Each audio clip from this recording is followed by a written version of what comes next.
سلام دوستان، خوش اومدید به اولین ویدیوی چنل شایان تک. اومدم معرفی کنم خودم و من کیم، قراره چیکار کنیم تو این چنل، مسیر چنل چیه، هدفش چیه.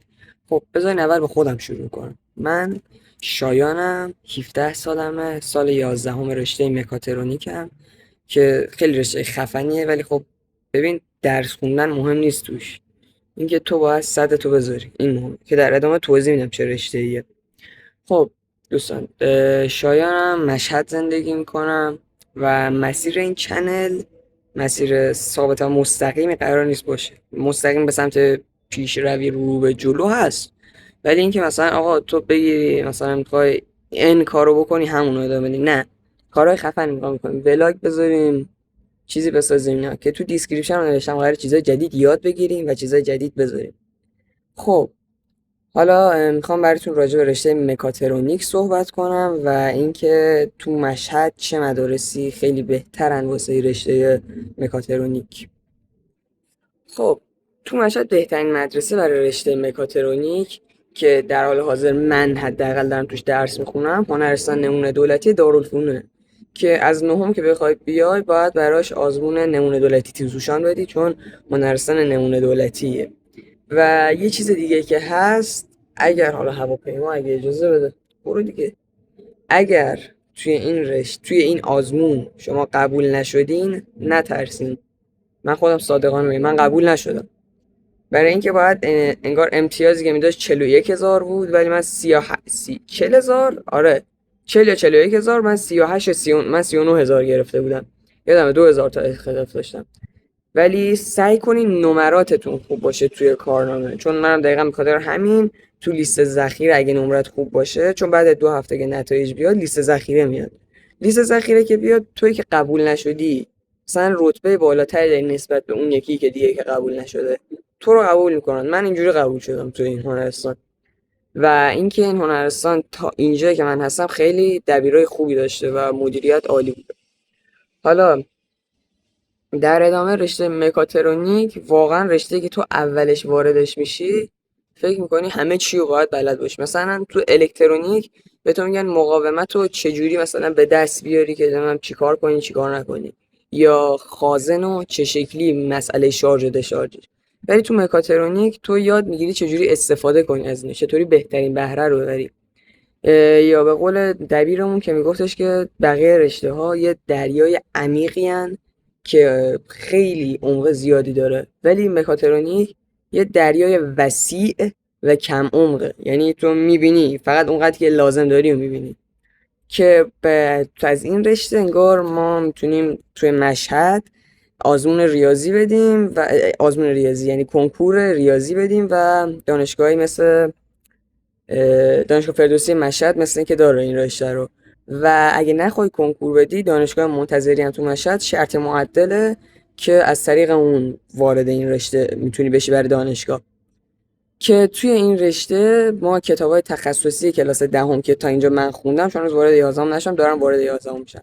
کتاب سرمایش گرمایشه که خیلی کتاب مهمیه، کتاب مصنوعات مکاترونیکیه که خیلی مهمه، و این دوتا مهمترین کتاباتونه بچه‌ای که میخواین بیاین رشته مکاترونیک. و اینکه تو سرمایش گرمایش شما 3 تا پروژه داری و 2 تا پودمان، 5 تا پودمان، 3 تا پروژه. دوتای بعدیش هم که انگار پروژه خاصی نداره، فقط صرفا میخونین و یاد میگیرین. پروژه اول سرمایش گرمایش کولرآبی هوشمنده که با گوشیتون باید کنترلش کنید، که چیزی که تو کتاب گفته یه چیز خیلی قدیمیه که با ماژول وای فای ESP صرف 1 کار میکنه، که خیلی چیز افتضاحیه عملاً. که معلم ما چون خیلی آدم خفنی بود که گفتم من تو بهتون، گفت خودمون تحقیق کردیم، اول سال ما اینو درست نکردیم، با اینکه باید اول سال تموم میشه، ما آخر سال درست کردیم که همه چیو یاد داشتیم از الکترونیک تقریبا، و به جای اون از ماژول ESP 32 استفاده کردیم. خیلی چیز خفن تریه، چون هم پردازنده داره هم وای فای.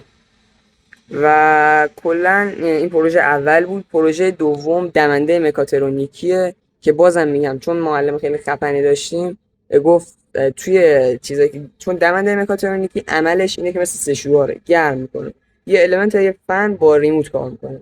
حالا نشون میدم این که ساختم، چون دمنده دستم من مدرسه نگرفتش. بعد تو این پروژه بعضی دستخوش‌کن درست کردم، چون معلم خفن بود، مثلا میگفت تو مسیر کتاب لازم نیست پیش بریم.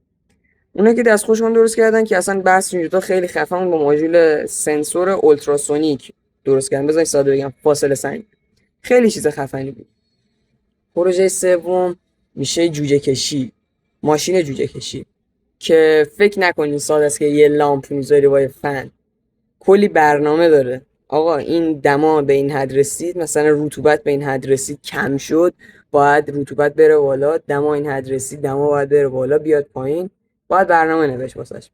و اینکه توی این پروژه سوم همونطوری معلم خیلی خفنه، من میوه خوشگون درست کردم. میوه خوشگون دست مدرسه است، ولی فکر کنم حالا از اون نمایشگاه اینا که بردنش عکس هست که شاید در ادامه ویدیو بذارم براتون. میوه خوشگونه اینجوری بود که یه ترموستات داشت و یه فن و المنت که دما رو تنظیم کرد و اینا. ولی سخت‌ترین بخشش اون بخشی بود که خود بدن رو ساختیم که با نقشی بود. بدن پلاستیک بود. حالا فکر کنید شاید آب بشه، ولی پلاستیک کریستال من دیدین مثل پلاکسی و ایناهایه، ولی از پلاکسی قوی تره، تو دمای بالاتری ذوب میشه، پس میشه تو گرما استفاده کرد در 70 80 درجه. که این بود 3 تا پروژه‌ای که انجام دادیم. پروژه مصنوعات تخت بیمارستانیه که اونم باز برنامه‌نویسی و برد داره که شما باید با گوشی تخت بیمارستانی رو بالا پایین کنین. حالا چجوری؟ نمیان یه تخت بهتون بدن، تخت هم باید شما از اول خودتون بسازین که انگار جوشکاری یاد میگیری، برشکاری یاد میگیری اینا. کلا توی مصنوعات شما کارهای مکانیکی رو یاد میگیری. حالا شاید مکانیک فکر کنید مکانیک ماشین و اینا، نه، ولی این مکانیک برمیگرده به اره‌کاری، آچارکاری، جوشکاری اینا رو بهش میگن مکانیک. این بود رشته مکاترونیک دهم که تا الان من خوندم. و اینکه دبیرا اینا هم خیلی خوب بودن، دبیرای درس عمومی، که یعنی اینکه میگم مدرسه دارالفنون عالیه، واقعا مدرسه عالیه. حالا دمنده این بغل بهتون نشونش بدم. این دمنده که در حال حاضر ویدیو بهتری ازش من ندارم، چون که فکر کنم پاک شده ویدیوهاش. این جنسش ورق گالوانیزه است که خودمون تو مدرسه خم کردیم با پرچ هم قسم. حالا این بورشای خراب ما نگاه کنیم که بهتون توضیح بدم. این با این رو کنترل میشد که تو این 4 تا رلس که المنت و فن و اینا رو قطع و وصل می‌کرد. بعد این که دریچه‌شه که دریچه خودکاره که با این موتور سنکرون، موتور 220 که چون گیربکس و اینا داره، موتور قویه. با سیستم لنگ اینو عقب جلو می‌کنه، یعنی این 360 درجه میچرخه ولی این عقب جلو میره. خب حالا دلیل این که اونا رو گفتم خرابی رو نکنین این بود که پروژه اول بود.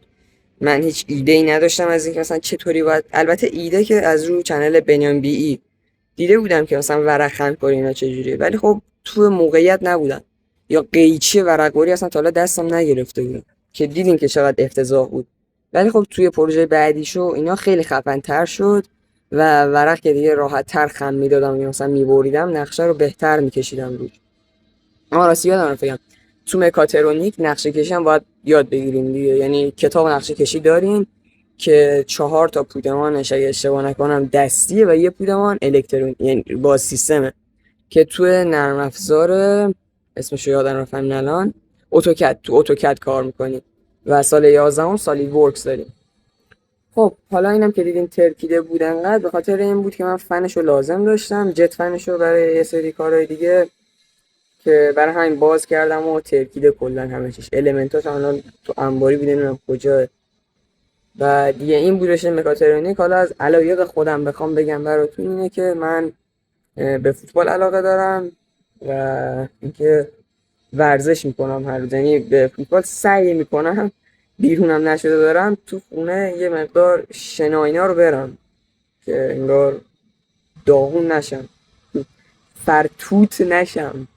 و این پشت قرار نیست بک‌گراند من باشه، من الان رو پشت بوم ویدیو ضبط میکنم که اولین ویدیو چنله، ویدیو معرفی. حالا این شایان تک از کجا اومد؟ من فامیلم راستش تیرانیه و اینکه نمیشدم شایان تی، همجوری داشتم چنل رو درست میکردم به سر زد خب تو که میخوای کارهای تکنولوژی بکنی بذار تک که به نوآوری هم بشه. و این بود دیگه معرفی خودم به شما، معرفی رشته مکاترونیک. انشالله تو ویدیوهای بعدی میبینمتون. و گفتم این چنل صرفاً برای این نیست که ما اینجا کارهای فنی بکنیم. ولاگ میذاریم، بیرون بریم ویدیو میگیریم و همه اینا. میبینمتون. خدا نگهدار. راستی پیج اینستا رو هم حتما فالو کنین، اونجا هم استورینا میذارم. لایک کنید و حتما سابسکرایب کنید. اگرم دوست داشتید یه کامنت انگلیسی بذارید که آمار چنل بره بالا، زودتر مانیتایز بشیم که بتونیم پروژه خفنمون رو اجرا کنیم.